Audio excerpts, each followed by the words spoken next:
I got into a master's program at San Francisco State, you know, kind of similar to Danielle, like maybe just my pillow, my safety net, just like get my education because I don't know what's really going to happen. So I did that, and you know, so I was doing that for the first 2, 3 years as we started to kind of get into business and learn what we're doing and grow. And then, you know, I was going to school part time, so it took me a long time. It wasn't like this 18-month master's program. It took me like 3, 4 years. But at the end of the, I think fourth year, it was about 2 or 3 years into business with Senior Sisig. I did my master's thesis on our business, and it was titled "Growing Pains." Uh, Wow. right. My professor loved it so much, she helped me edit it and get it published on Harvard University's website.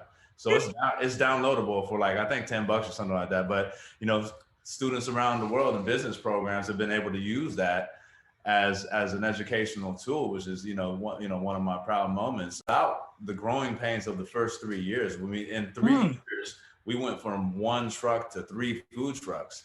And that was hard because it was really only two of us, right? Two business owners. I mean, we went from one and then we were both in one and we got two. I was like, okay, you do that one, I do this one. That was not that hard. And then we got the third one. It was like, well, how are we going to do this? Right. And then that's when it started to we started to hit our ceilings and see like, okay, well, this is more than just what we were doing at first. We get into it because we want to just do food, cook, run a business. But now you got to learn how to, like, to Tony's point, hire the right people, you know, educate people on your team and train and let go. You know, it's like, you know, when you start a business, it's like your baby. Yeah.